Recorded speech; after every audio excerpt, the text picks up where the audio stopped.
look at this tweet by Elon Musk.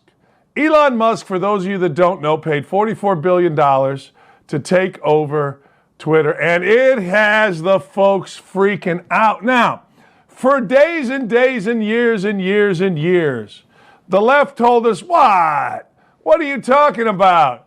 There's no censorship here. There's no bias here. This is free speech. That's what they told us. Well, the extreme antibody reaction from those who fear free speech says it all. Yes, it does. And it says it all on a variety of levels. Number one, what's everybody so afraid of if there's nothing to see here? Well, it's all I heard. Nothing to see here. Why is it always the left tells me there's nothing to see here, and there turns out to be stuff to see here? Russian collusion, nothing to see here. This lie, that lie, nothing to see here. The big guy, somehow Biden got $5.2 million in extra income. I don't know how it happened. Everybody tells me nothing to see here. Twitter, there's nothing to see here. There's no censorship of anything. What are you worried about? Well, all of a sudden, Elon Musk decides to go ahead and put $44 million in the pockets of those that own Twitter.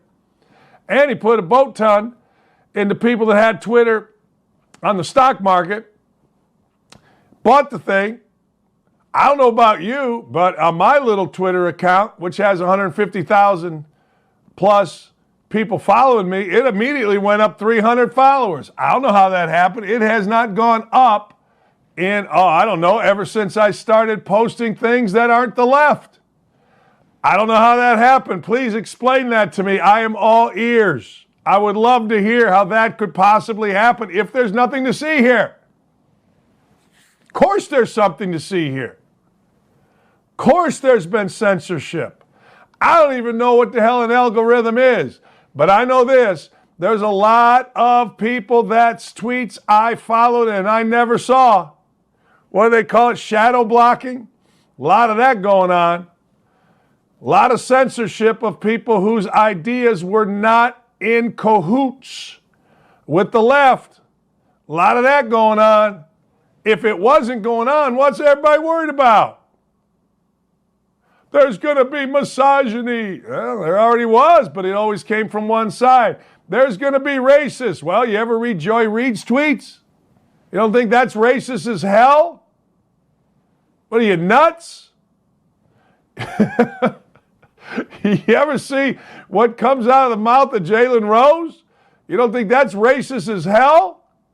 What are you talking about? It's okay when it was coming from one side.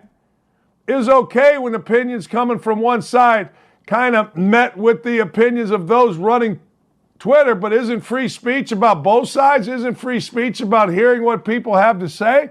Certainly. Of course it is. What's wrong with you? That's an amazing thing we've got going here. It really is. It's fascinating, and I'm not really a says-it-all guy. We make fun of says it all about you. Dan, you work for Outkick. Says a lot about you. Yeah, it says that I like free speech and I like having a variety of thought that isn't going to get censored by my bosses. You're wearing a blue shirt today, Dan. Says a lot about you. You shaved your head, Dan. Says a lot about you. Yeah, well, we make fun of that. But it does, look, nothing to see here means nothing to see here. Doesn't matter whether you're running it or you're running it. There ain't nothing to see, there ain't nothing to see. Everything's laid out. It's free speech. There's no censorship. I don't know why we'd be worried about it, but apparently we are. And I like what Elon Musk had to say right there because he's right. Everybody that you have seen that ditched Twitter, made a big deal about it, knows there has been a bias and a slant. That bias, that protection actually, that's what it is. It's protection that your thoughts, our little Libby friends, their thoughts are going to be pushed. The other side's thoughts are going to be diminished/censored. Now, I am not on either side. I have always maintained that both sides have good thoughts. Both sides have horrendous thoughts. Both sides can be great. Both sides can be idiots. I am the commissioner of common sense. I listen, I pay attention, I research, I decide.